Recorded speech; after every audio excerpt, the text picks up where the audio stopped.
Le point de départ de notre réflexion ce soir commence donc d'abord par les parachutes dans lesquels on se trouve. La semaine dernière, on a ouvert donc le livre de Shemot, qui est appelé le livre de Galut et Geoula, le livre de l'exil et le livre de la délivrance. Et on va constater que le clan d'Israël, au fond, va se retrouver dans un exil dans lequel va être au centre quelque chose qui est Avoda Kasha, c'est-à-dire l'univers du travail. C'est intéressant de voir qu'au fond, le lieu dans lequel le peuple juif va se construire, puisque l'Égypte est appelée Kour HaBarzel, le creuset dans lequel véritablement va émerger le peuple juif, dans ce lieu-là, l'élément qui va le caractériser va être donc cette notion de Avoda, c'est-à-dire cette notion de travail, avec un descriptif quand même assez précis de ce qu'ils vont faire. Chomer, Bilvenim, Avoda Bassadeh, ils vont donc mettre en place tout ce qui est nécessaire pour construire, ils vont faire en telle sorte qu'il y ait des briques, etc., etc. Et donc on nous parle sans arrêt de la notion de Avoda, Avoda, Avoda, de travail, de travail, de travail. Pourquoi est-ce que la Torah insiste-t-elle tellement sur la place que va occuper cette notion de travail à l'intérieur de l'Égypte? Et au fond, est-ce que cette dimension-là doit faire partie de ce qui va permettre au peuple d'Israël d'émerger? Est-ce que la confrontation au travail est un élément que l'on a besoin de vivre pour mieux comprendre ce que ça veut vouloir dire être le peuple d'Israël? Alors, tout d'abord, si vous le voulez bien, un retour dans l'histoire. L'apparition du travail, eh bien, on la voit au moment du Chet Adam Arishon, c'est-à-dire de ce qu'on traduit par étant la faute du premier humain, dans lequel là-bas, on ne va pas nous parler de travail. On va nous dire Bezéat apechatocha lechem, à la sueur de ta face tu consommeras ton pain, etc., etc. La première fois où le mot travail existe dans le texte de la Torah, c'est dans le Gan Eden, dans le jardin d'Éden, lorsque Dieu met Adam dans le jardin d'Éden. Le texte nous dit il l'a mis dans le jardin d'Éden, le Ovda ou le Shomra. Traduction littérale pour le travailler, ou le Shomra est pour le garder. Et là, évidemment, nos maîtres tout de suite s'arrêtent et disent « Mais c'est quoi cette histoire ?» Puisque tu vois bien que les versets, par ailleurs, nous décrivent un jardin d'Éden dans lequel Adam n'a rien besoin de faire. Donc c'est quoi cette idée-là de avoda, de travail? Et tout de suite, bien sûr, il nous ouvre sur notre perspective. La première fois où ce terme existe dans la Torah, il ne désigne pas le travail tel qu'on le conçoit, c'est-à-dire un investissement dans la réalité de la matière pour pouvoir produire quelque chose dont on va avoir besoin, mais pour procéder à ce qu'on appelle la avodat Hashem, c'est-à-dire être au service du Créateur en agissant comme il nous le demande et en préservant l'univers, c'est-à-dire en ne transgressant pas sa parole. Donc la première fois que le mot de avoda existe, il ne s'applique absolument pas à l'idée du travail tel qu'on le conçoit, c'est-à-dire de quelque chose qui est censé produire quelque chose dont on a besoin et que nous-mêmes allons faire émerger. Très bien. Donc, qu'est-ce qu'on voit? La notion du travail, lorsqu'elle est utilisée la première fois dans la Torah, ne nous parle absolument pas du travail tel qu'on le conçoit aujourd'hui. Lorsque l'on parle de Adam et de sa faute, eh bien, l'élément essentiel sur lequel on se focalise, ça va être « Bezéat apechatocha lechem » tu vas devoir, à la sueur de ta face, manger ton pain, « Vekotz vedardar tatzmiarbach » tu vas te retrouver avec une terre qui va être difficile à travailler, etc. Et après, on se retrouve donc dans l'histoire du peuple d'Israël qui va émerger de l'Égypte et dans lequel on va voir cette place importante de la avoda, c'est-à-dire du travail tel qu'on le comprend nous, c'est-à-dire produire quelque chose, agir. Ce qui est intéressant de voir, c'est que lorsque l'on parle de cette notion de avoda, la avod, on a un terme, aïn bet dalet, la avod, oved, et ce terme en vérité, vous pouvez l'organiser autrement et vous allez pouvoir obtenir quelque chose qui est la conjonction de deux mots, c'est-à-dire be'ad. Be'ad, alors évidemment les puristes diront qu'on est ici dans deux termes, be'ad, c'est-à-dire pour quelque chose. Comme si au fond, l'univers du travail, c'était pour atteindre quelque chose, pour quelque chose. Et évidemment, la première fois où la Torah nous parle de cette avoda, elle nous parle donc de ce travail, c'est-à-dire de cette action pour aller vers quelque chose, pour se retrouver vers quelque chose. Ce qui reviendrait à dire que l'idée même du travail fait partie de l'histoire de l'humain. Parce qu'il doit atteindre quelque chose, il y a quelque chose vers lequel il doit tendre. D'ailleurs, c'est intéressant parce que le maître dit par ailleurs, Adam le Yulad, l'individu a été créé pour l'effort. C'est-à-dire que l'effort fait partie du programme de notre vie. Ce n'est pas quelque chose que la vie nous obligera à faire émerger, mais il fait partie de notre programme. Souvent, on voit dans l'effort quelque chose qui est généré par une situation. Je suis dans une situation qui va me demander de faire des efforts. Alors que le texte nous dit exactement le contraire. Adam le Hamal Yulad. La notion d'effort, elle est la raison d'être même de la présence de l'individu dans l'univers. Et le mot Amal, qui veut dire effort, c'est aussi, les lettres organisées autrement, c'est Me'al, c'est-à-dire être au-delà d'eux. Donc l'idée du dépassement. Donc on a ici ces notions qui sont présentes, la notion du travail qui est là pour atteindre quelque chose, la notion de l'effort qui va être lié au travail, qui elle aussi est la notion d'arriver à être dans un dépassement. Très bien, ça c'est un petit peu, donc déjà quelques textes. Pour l'instant, on n'a pas encore très bien compris comment ça s'organise, on va y arriver tranquille. Donc si vous le voulez bien maintenant, on va aller partir vers l'Égypte. Et dans l'Égypte, eh bien, on va voir que la fonction du travail est définie en premier lieu par le pharaon. Pourquoi?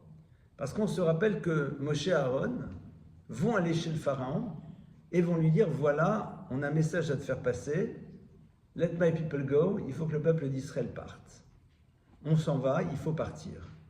Et immédiatement, le pharaon réagit et va dire la chose suivante, Tirbad ha'avoda azot, que le travail qu'on leur donne devienne plus important, ve'al yish'u b'divrei shaker, et qu'ils ne soient pas sans arrêt dans la journée en train de tourner, de réfléchir autour de choses qui sont divrei shaker, des paroles mensongères dans lesquelles ils pensent qu'ils ont une autre histoire à vivre que celle que l'état dans lequel ils se trouvent. C'est-à-dire que pour le pharaon, lorsqu'ils disent non mais notre histoire, c'est pas ici, c'est ailleurs, il dit c'est du n'importe quoi. Ne soyez pas dans ce fantasme que votre histoire passe ailleurs que dans cette réalité du travail. Et donc, tirba d'avoda, comme si au fond l'accentuation du travail allait pouvoir extraire de l'esprit de l'individu la possibilité de se projeter dans une autre histoire. C'est intéressant.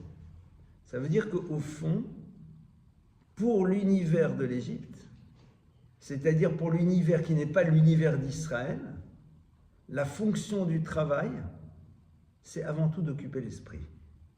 C'est-à-dire que derrière le travail, il y a avant tout cette nécessité que l'esprit soit occupé par quelque chose. Et c'est vrai qu'à côté, il y a aussi besoin de manger. Mais la Torah, quand elle parle du travail, elle dit « Bezet tapech à la sueur de ton front », il va falloir que tu fasses des choses. Mais là, Pharaon dit non.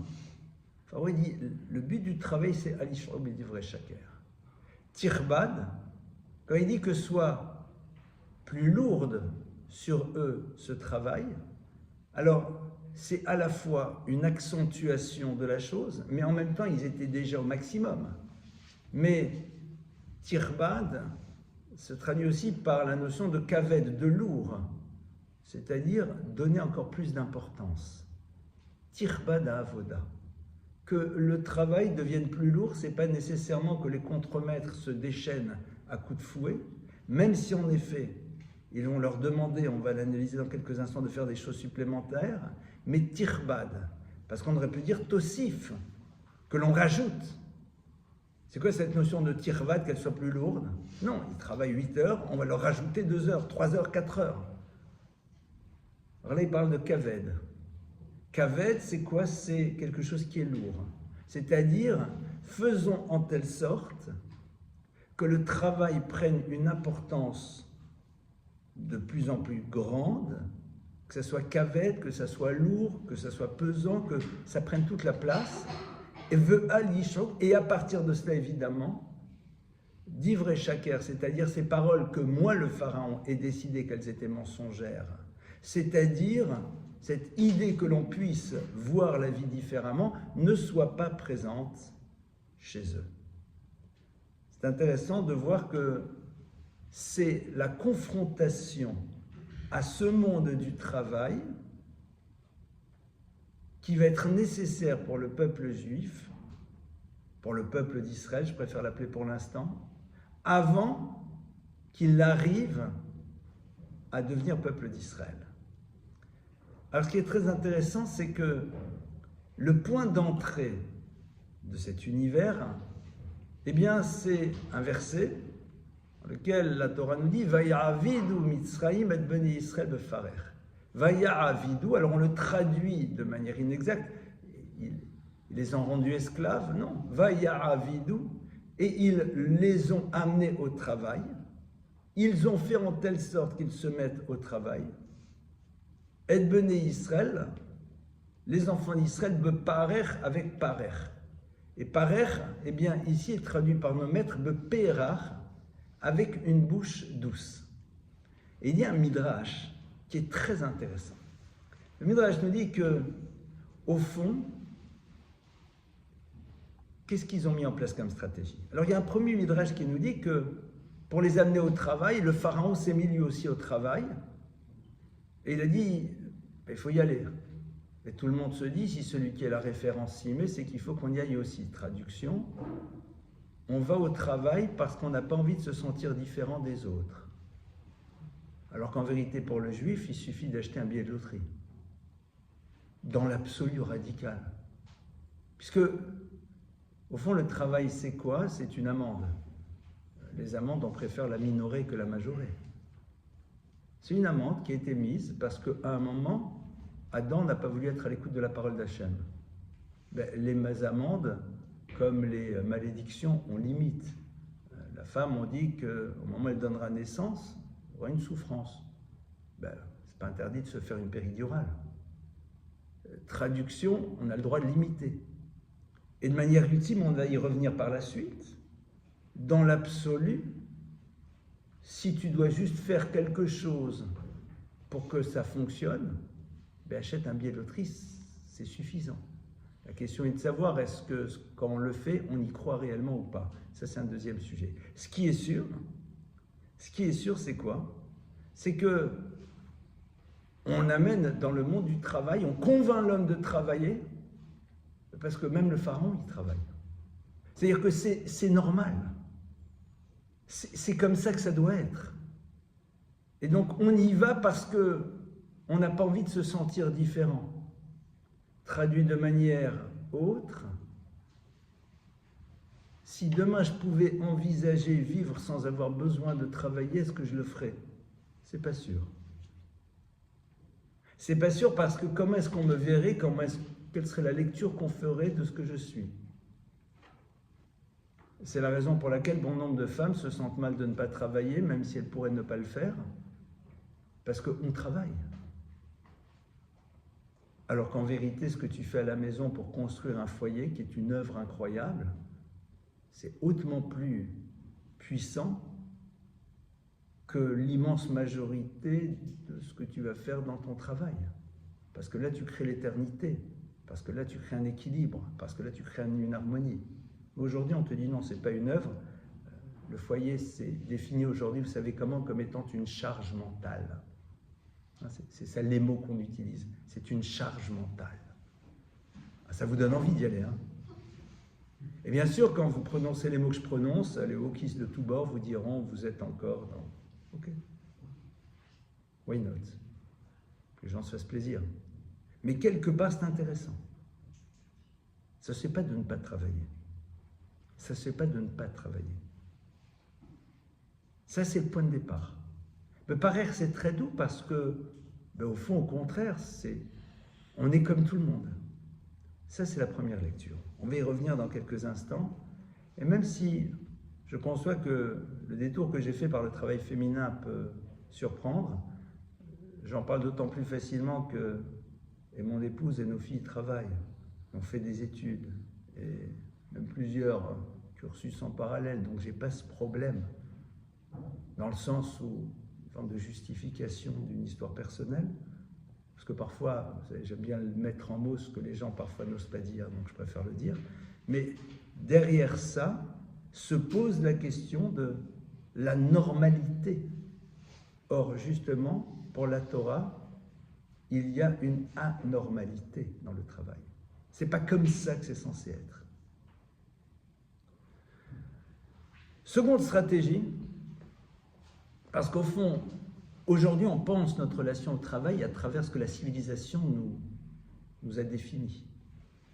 Et le second midrash, il est encore plus intéressant, parce que vous savez que quand le pharaon va se rendre compte que les Juifs, ils commencent peut-être un peu trop à réfléchir et à s'interroger, c'est-à-dire que le travail ne les empêche pas de penser et d'ouvrir un autre univers, et ça c'est très bouleversant, alors il va dire, bon, et maintenant vous allez non seulement leur mettre, vous allez donner plus de poids au travail, mais au-delà de ça, on va leur donner des quantités de briques à confectionner. Mais alors quand vous regardez le texte, on dit, et les quantités de briques que vous confectionnez hier, eh bien continuez à les faire.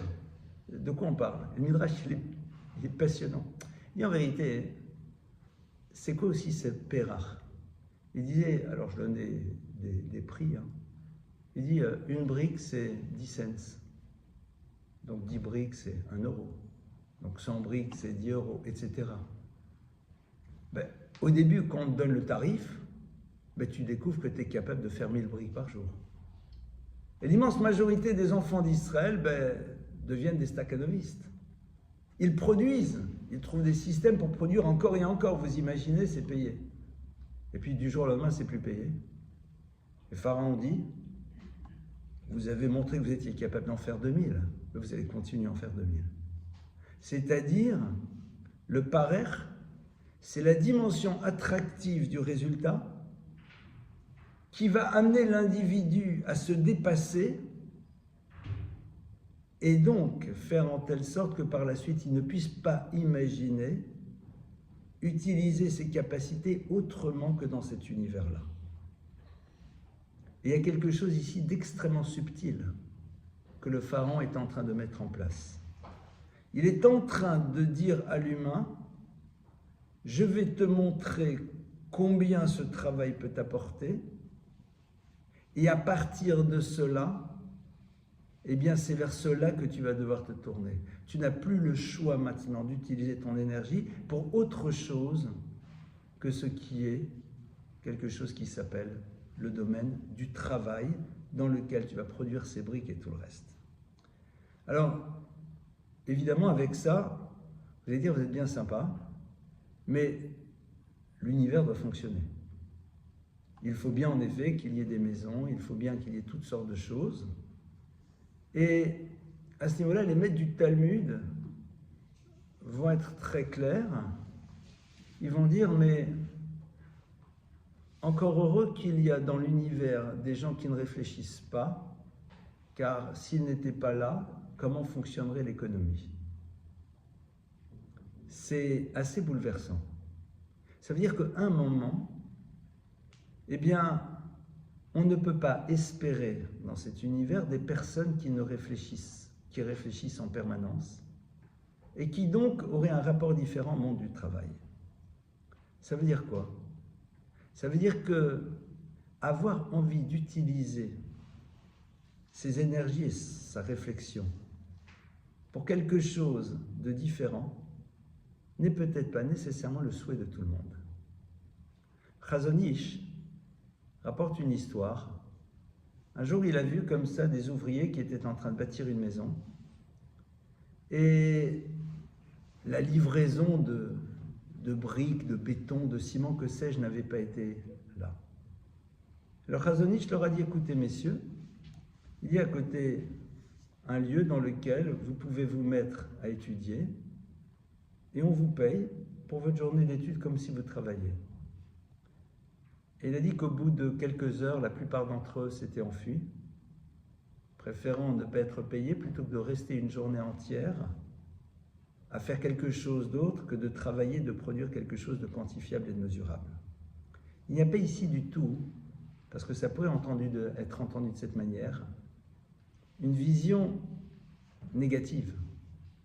Mais en effet, il y a dans l'univers certaines personnes pour qui prendre le temps de vouloir s'élever et de ne voir dans le travail qu'une nécessité à laquelle on se doit de sacrifier, eh bien, ces personnes-là existent.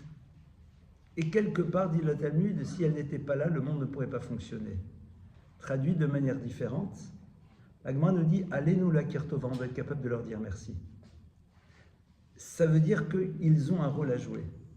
La question, elle est de savoir quel est le choix que tu fais toi et dans quel rôle tu as envie de t'inscrire. Il y aura une réalité du monde. Ça veut dire que cette image un petit peu idyllique que l'on voudrait avoir de l'univers dans lequel tout le monde fonctionnerait sur les mêmes principes est un petit peu mise de côté par les maîtres du Talmud. Ils nous disent, sache qu'en effet, tu dois dire merci à ceux qui, de par les choix qu'ils ont faits, vont s'inscrire encore dans un monde dans lequel il faut s'investir, mais quelque part, c'est l'expression de leur choix. Ça veut dire que nous avons cette liberté de nous désinscrire de ce système. Ah, vous allez me dire, mais imaginons qu'un jour tout le monde décide de se désinscrire.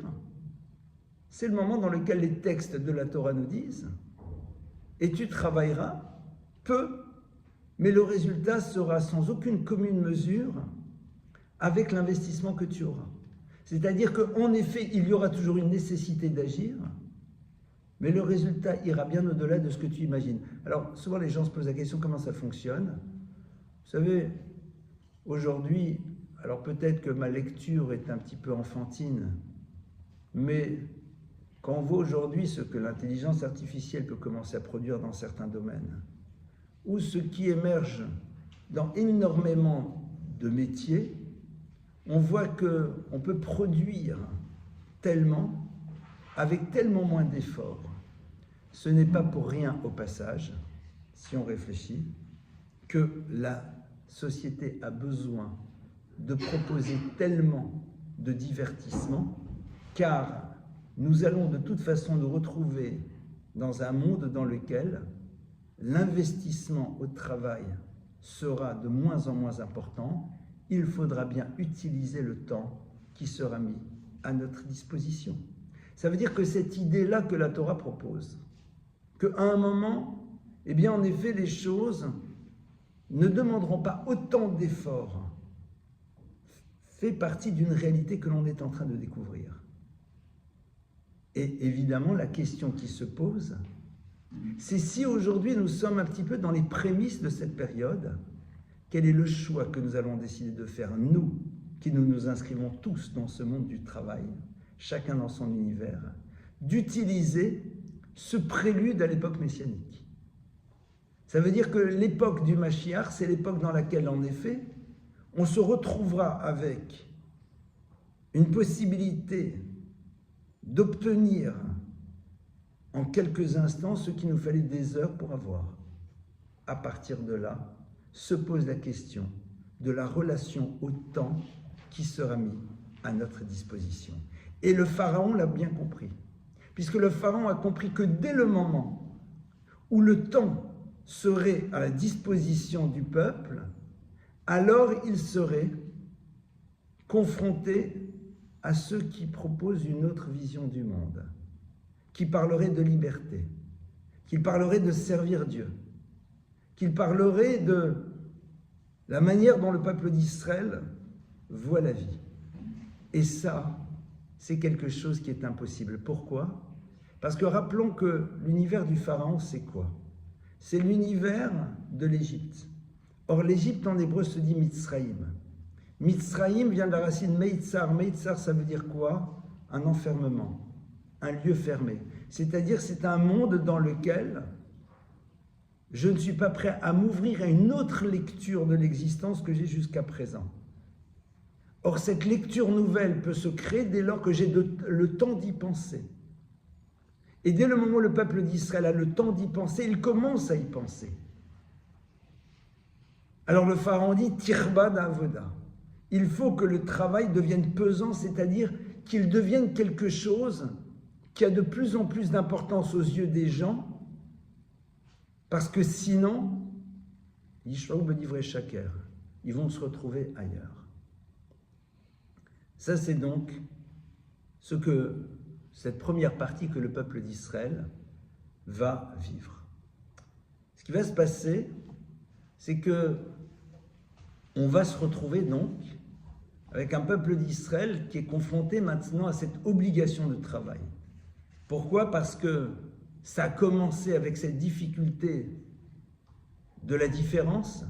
Nous n'allons pas être dans la différence dans un monde dans lequel le travail est quelque chose qui a une valeur en tant que tel et n'est pas là juste pour pouvoir produire, parce que le Pharaon n'a pas besoin de travailler. Donc s'il travaille lui aussi, c'est qu'il veut nous montrer l'importance de la chose en tant que telle. Le travail est un élément qui t'identifie, le travail est un élément qui te donne une place dans la société. Le travail est quelque chose qui est une valeur en tant que telle, et non pas juste pour produire un résultat, parce que c'est le Pharaon qui travaille, or lui n'a pas besoin de travailler. Et la seconde chose, c'est après, tu as vu tout ce que tu peux produire, alors vas-y. Maintenant qu'on en est là, le peuple juif n'a plus le choix. Il se retrouve coincé à l'intérieur de quelque chose. Et là, arrive Moshe. Et Moshe, justement, il est celui qui va nous aider à sortir de ça. Mais comment est-ce qu'on l'appelle Moshe?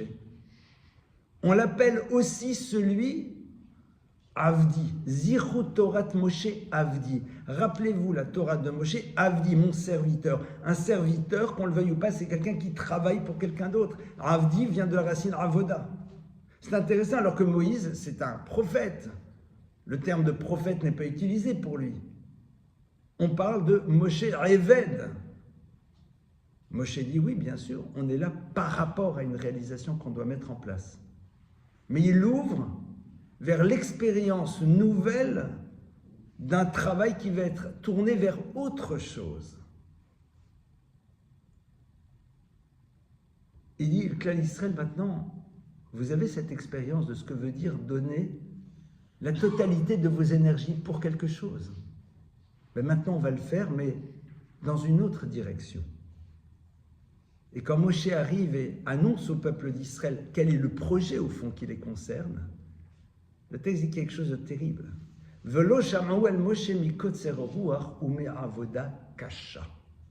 ils ne peuvent plus entendre la parole de Moïse, de par leur traduction, pas exacte dans le mot à mot, de par leur respiration haletante. Kotser Ruach, c'est avoir un souffle qui est coupé, qui est saccadé. Ou me'avoda kasha. Et de par le travail caché, kasha qui est quelque chose qui est dur. Mais caché, c'est dur dans le sens rigide. Lorsque vous dites une chose, elle est cachée, elle est dure, elle est rigide. C'est en opposition avec le terme de rach, de souple. Quelque chose qui est rigide. Je ne comprends pas. Vous êtes maintenant dans la souffrance. Il y a quelqu'un qui arrive et qui vous annonce des lendemains qui chantent. Il y a marqué Velo Sham'ou. Il n'y a pas marqué Velo Eminou. Ils n'y ont pas cru parce qu'à la limite, le gars il arrive et dit demain on rase gratuit. On dit bon d'accord, c'est bon, on nous l'a déjà fait le coup. D'accord? Mais Moshe n'arrive pas. Il leur annonce le futur. Alors vous l'avez mis, nous, ils n'ont pas cru. Il est venu, ah, les copains, je fais un meeting, je vous annonce, etc. Bon, ok, il raconte. Mais nous, on ne croit pas comment tu veux qu'on s'en sorte. C'est quand même 210 ans qui sont là-dedans, quoi. C'est lourd. Pourquoi il dit nous raconter? C'est terminé. Il y a Velo Shamaou. Il n'écoute pas. Pourquoi tu n'écoutes pas? Et on te dit, Mikot Serwach Mavoda Kasha. Alors bien sûr, nous, on peut faire cette première lecture ils sont tellement... Non. Cette respiration haletante, c'est chaque fois que tu reprends ton souffle, c'est pour pouvoir repartir de nouveau vers la même chose. Quand quelqu'un est en train d'haleter, d'accord, il est concentré sur l'instant. Demander à quelqu'un de faire quelque chose, il ne peut pas. Il est là, il est dans une absence totale de mouvement autre que cette respiration. D'accord? On est dans un film de Charlie Chaplin, n'est-ce pas? Vous voyez lequel, non? Comment il s'appelle? Allez, un peu de culture générale. Les temps modernes.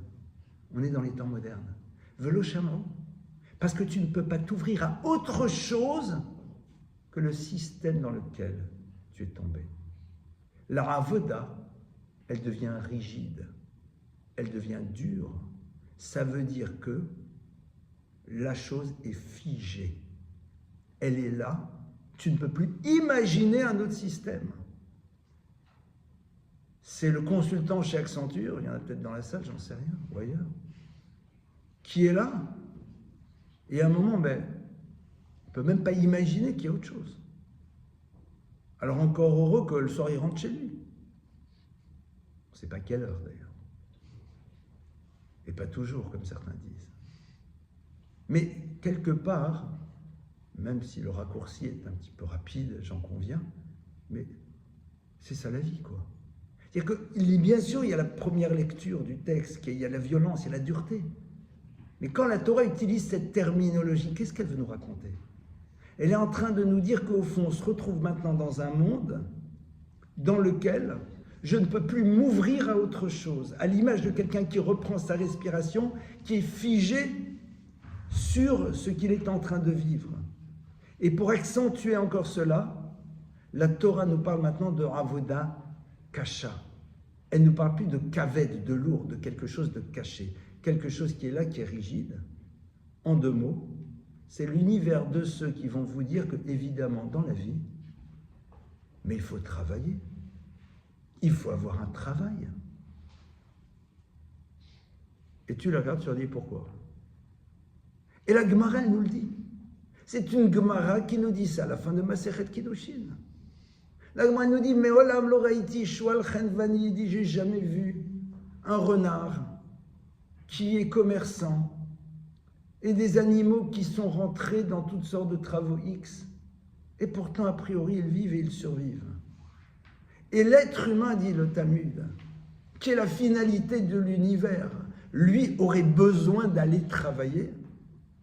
Et là, chez qui partit ça, il dit le Talmud, mais parce que nous, à un moment, on est passé à côté de l'action réelle qu'on aurait dû avoir dans le monde.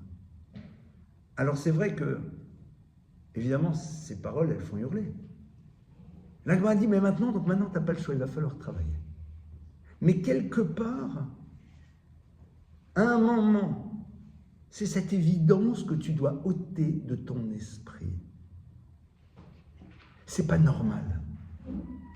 C'est pas normal. On a besoin de compétences, on a besoin de médecins. Mais c'est un acte de recette, c'est un acte de don. Il faut qu'il y ait des personnes qui sachent comment on s'occupe des autres. Donc pour ça, ils doivent apprendre quelque chose. Mais de la même manière que pour aider quelqu'un spirituellement, tu dois apprendre la Torah. Alors certains apprennent la Torah et la médecine, ça peut être Maïmonide. Mais parce que tout simplement, c'est un acte de chesed. C'est un acte de don.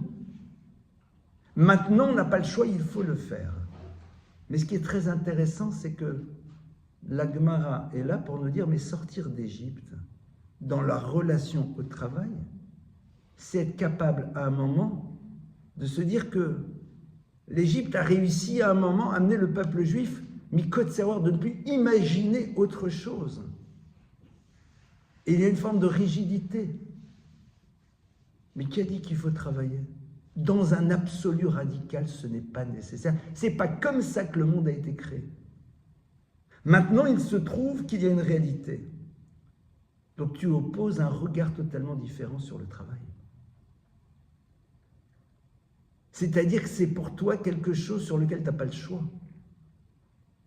Non pas parce qu'on est paresseux, mais parce que c'est la conséquence d'une histoire.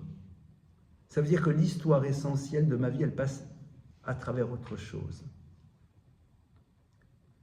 Et c'est ce que la Mishnah nous dit, Asem l'artecha harai v'torah trakeva. Fais de ton travail quelque chose d'accessoire et de ta Torah quelque chose d'essentiel. Il n'y a pas marqué travaille peu parce que si c'est 35 heures ou 38 heures, tu n'as pas le choix. Keva et harai, quelque chose de fixe, quelque chose d'accessoire. Pourtant, ta Torah, tu l'étudies qu'une heure par jour, ou une demi-heure, ou 20 minutes. Et ton travail, il te prend 8 heures, 9 heures, 10 heures, parce qu'en effet, quand tu es chez consultant, tu n'as pas le choix. Mais qu'est-ce qui est fixe? Quelle est la chose qui, pour toi, est essentielle? Et c'est là où ça va se jouer. Et donc, qu'est-ce qui va se passer maintenant? C'est qu'on va s'inscrire dans cette nécessité du travail, mais à un moment, l'oshamou, ne plus entendre quelqu'un qui te dit « mais ton histoire, en vérité, elle est ailleurs », c'est ça le drame. Et la première chose qu'on doit être capable d'entendre, c'est que notre histoire ne passe pas à travers l'univers du travail. Point. Elle ne passe pas à travers cela. En deux mots, la notion de carrière, de poste, de ce que vous voulez, ne représente rien pour la Torah. Tu vas peut-être te retrouver un jour PDG de L'Oréal, Mazal Tov. Tu vas peut-être demain, il n'y a pas de problème. C'est-à-dire, ce que tu fais au quotidien va t'amener à. Mais ça va plus être un constat qu'un objectif. Ça va plus être un constat qu'un objectif. C'est la raison pour laquelle on nous dit, quand on rentre dans le Shabbat, il faut faire comme si tout notre travail était fait. Ça veut dire que la semaine, en vérité, tu t'organises pour que cette notion-là ne soit pas présente dans ta tête.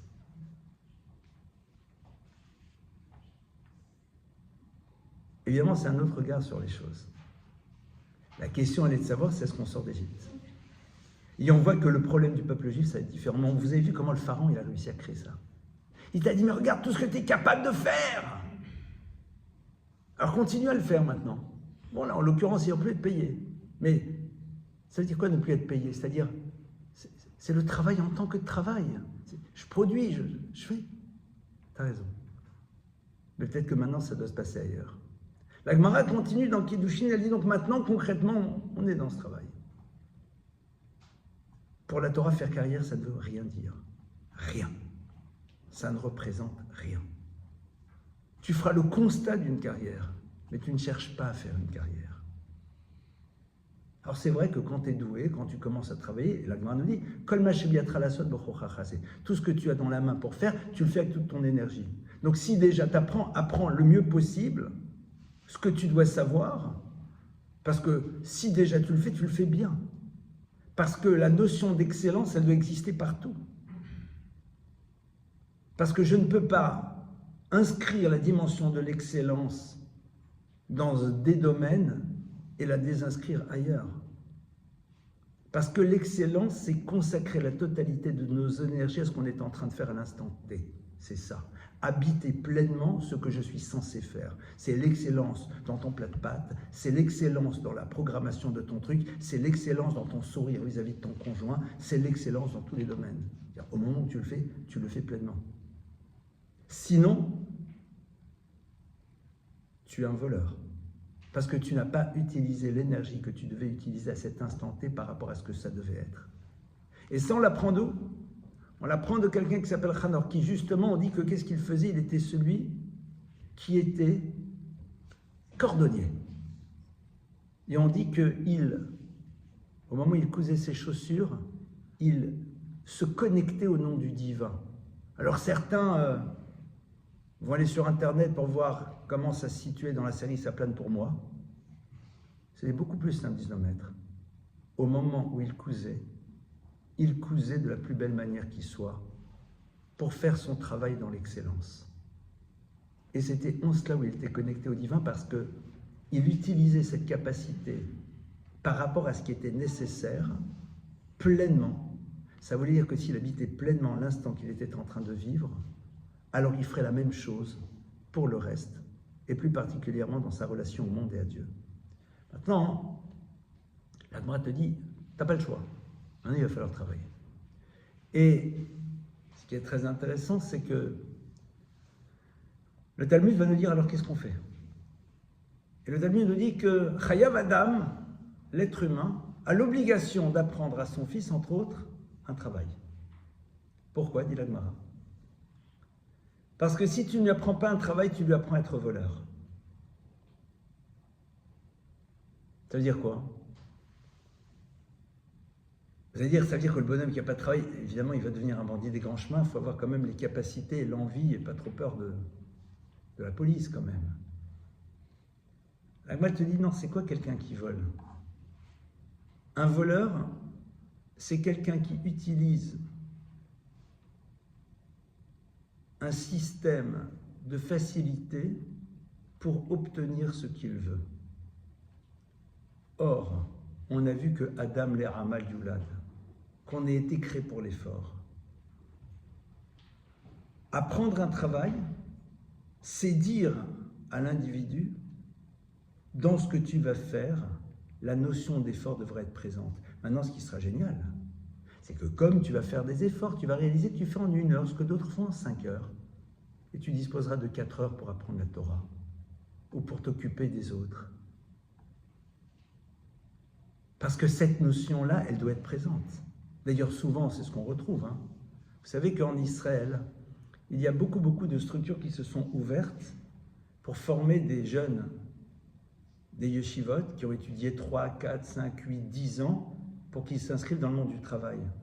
Et les programmes d'apprentissage ont été quasiment divisés par 2. Parce que les enseignants se sont rendus compte qu'ils avaient face à eux des gens, mais quand on bosse 1 heure, on bosse 60 minutes. Quand on apprend, on apprend. Quand tu constates que c'est ça, quelque part, tu réalises que le bonhomme, au bout d'un quart d'heure, d'une demi-heure, il a dit « nous ». C'est quoi la suite? C'est impressionnant.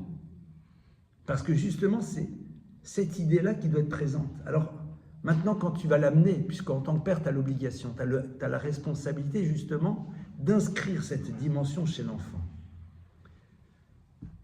La Gemara nous dit, le monde a besoin de parfumeurs et l'univers a besoin de tanneurs de peau. Heureux soit celui qui a réussi à apprendre à son enfant à être parfumeur.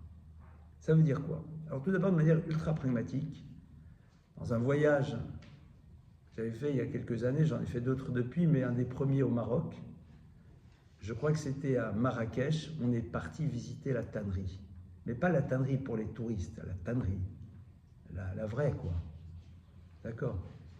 Et c'est incroyable. D'abord parce que quand vous avez étudié un tout petit peu le Talmud, vous retrouvez exactement ce que le Talmud décrit dans tout le principe du tannage des peaux, c'est passionnant à voir. Et en même temps, évidemment, vaut mieux arriver avec une pince à linge sur le nez, parce qu'au niveau des odeurs, c'est moyen. C'est assez impressionnant. D'accord? Et le texte nous dit, heureux, alors, ça veut dire quoi? Au fond, dans les 2 cas, il y a quelque chose de particulier. Parce qu'on aurait pu dire, heureux celui qui apprend à son fils à être parfumeur. Ou alors on aurait pu dire, faire en telle sorte de ne pas l'amener vers l'univers de la tannerie. On dit non, le monde a besoin des 2, heureux celui. Donc c'est-à-dire qu'on met, mais c'est quoi le point commun entre les 2? C'est ce que tu laisses comme trace une fois que tu n'es plus dans ce monde du travail. C'est-à-dire, comment tu es identifié dans le monde lorsque tu sors du travail. Traduit de manière différente. C'est quoi une mauvaise odeur? Une mauvaise odeur, c'est quelque chose qui fait que l'on va s'écarter de toi. Une bonne odeur donne envie de rester dans une proximité. La question, elle est de savoir qu'est-ce que le travail va faire de l'individu. Parce que vous ne pourrez pas, dans le monde du travail, avoir des postures et désinscrire ces postures lorsque vous allez sortir à l'extérieur. Parce que quand tu as appris à être dur, tu deviens dur. Quand tu as appris à juger négativement, tu juges négativement. Quand tu as appris à voir ton intérêt en premier lieu, tu continues à l'avoir. Tu ne peux pas, à un moment, créer une forme de rupture entre la manière dont tu fonctionnes dans l'univers du travail et ce que tu vas dégager par la suite dans le monde dans lequel tu te trouves. Et quelque part, le jour où tu découvres que cet autre, au fond, est quelqu'un qui a une vision très égocentrée de l'existence, la fin justifie les moyens, business is business, dans lequel il y a les ressources financières et les ressources humaines, pathétiques. C'est-à-dire que je donne le même nom à un objet inanimé et à un être vivant. C'est des ressources. Là, ça s'appelle finance et là, ça s'appelle humain. Ce terme me fait bondir. Mais si c'est comme ça que tu vois l'autre, ben tu continues à le voir à l'extérieur de cette manière. Et la Gemara, elle te dit, le monde a besoin de tanneries, le monde a besoin de parfumeurs. Ça veut dire qu'il y a une réalité qui est présente dans le monde. Sache qu'en effet, il y a dans le monde un univers de ceux qui, en effet, fonctionnent de manière à... C'est la réalité. Ne sois pas dans le fantasme de t'imaginer qu'en vérité, tout le monde va réussir à. Non. C'est un choix que tu dois faire toi en tant que père vis-à-vis de ton enfant. C'est-à-dire que le rapport que l'on va avoir vis-à-vis de ce monde du travail, qu'on va être obligé de mettre en place, comme on l'a vu, doit être sous-tendu par le fait que qu'est-ce que va dégager l'autre lorsqu'il ne sera pas dans le monde du travail? Est-ce qu'on aura envie d'être proche de lui ou non, au niveau de ce qu'il dégage et de ce qu'il est réellement? Alors vous allez dire, mais dans l'absolu, on a vu que le travail c'était une sanction. Et la Gemara nous rapporte qu'en effet, il y a eu des maîtres très particuliers dans l'histoire qui n'ont pas travaillé et les choses arrivaient par elles-mêmes. Elles arrivaient. Plus que cela, quand vous dites le schéma tous les jours, le schéma nous dit que, eh bien, tu vas faire les commandements et à ce moment-là, tu iras dans tes champs et tu récolteras ta récolte. Donc on voit bien que à un moment, il y aura des choses que tu vas être obligé de faire. Seulement, la différence, elle va être très simple. C'est est-ce que je vois dans ce que je produis le résultat de ma dimension spirituelle ou de l'investissement que j'ai mis en place? C'est-à-dire, est-ce qu'à un moment, je ne fais que l'acte qui est nécessaire, mais je sais très bien qu'au fond, la réussite dépend exclusivement du Créateur de l'univers. Et c'est ça, au fond, qui va être quelque chose d'extrêmement concret dans lequel on peut s'inscrire, nous, dans notre réalité à nous. C'est ce qu'on voit dans ce texte qui nous dit que, eh bien, Alitalel Ashir Be'oshro, que le riche ne se loue pas de par sa richesse.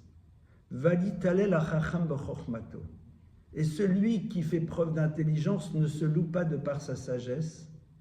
Vatilalel Agibor Bigvurato, et que celui qui est fort et puissant ne se loue pas de par sa puissance. Ki im bezot italel amitalel haskel veyadoaoti. Car la seule chose dont tu peux te louer, c'est la capacité que tu as, haskel, d'utiliser ton intelligence, veyadoaoti, pour être dans la connaissance du divin. Traduction, Le riche est riche. L'ingénieur brillantissime est brillantissime, il a créé le truc. L'homme fort, il est fort. Haskel v'yadoaoti. Donc tu ne vas pas mettre de côté une réalité. La seule chose que le texte demande, c'est d'avoir l'intelligence, d'être dans le savoir de l'origine de cette chose. Et ça, c'est simple en théorie, mais c'est plus compliqué sauf si on ouvre vers quelque chose qui pour certains semble être une forme de bigoterie religieuse, mais qui quelque part est l'élément qui nous permet de l'inscrire. C'est être capable d'inscrire dans notre vocabulaire la présence de Dieu. Ça s'appelle Be'ezrat Hashem. Ça s'appelle Imir Tse Hashem. Ça s'appelle Baruch Hashem. Be'ezrat Hashem, ça veut dire avec l'aide de Dieu. Im Yirtse Hashem, si Dieu veut. Baruch Hashem, béni soit Dieu.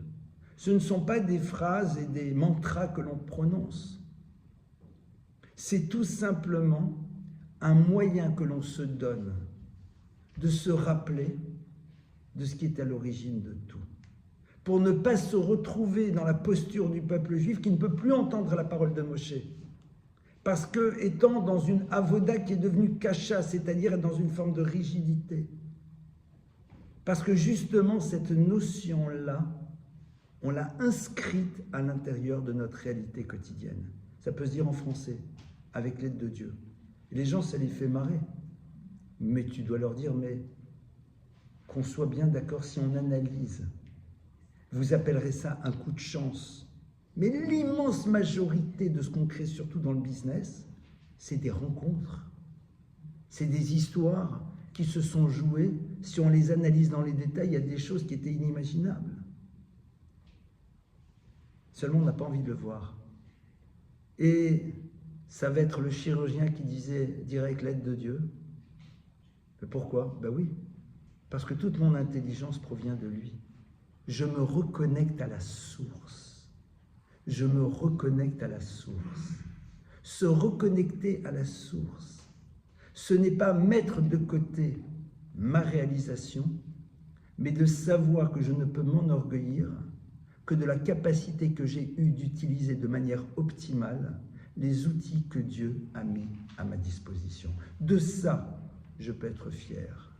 De ça, je peux être content. D'avoir su non seulement identifier, dans un premier lieu, mais utiliser de manière optimale les qualités que Dieu a mis à notre disposition. Et ça me fait penser à l'histoire suivante d'un des très très grands maîtres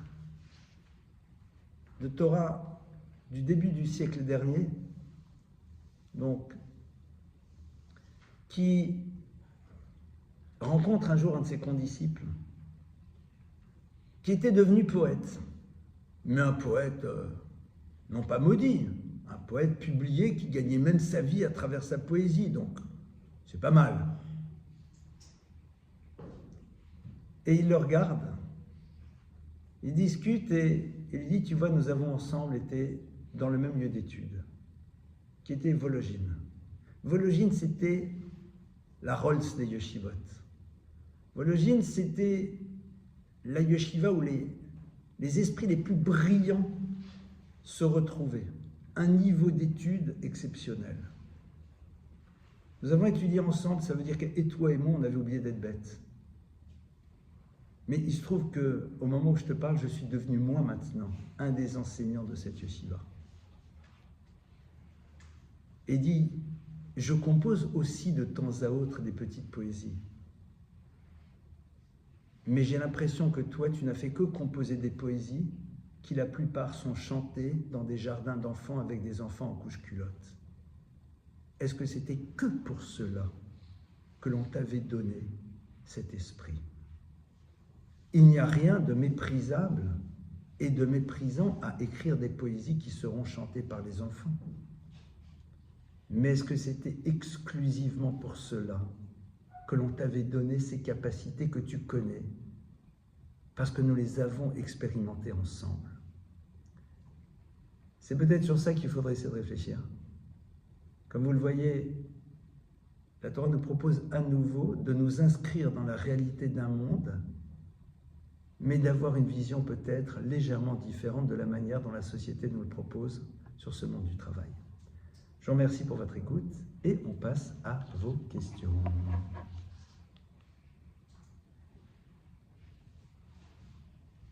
À vous les questions.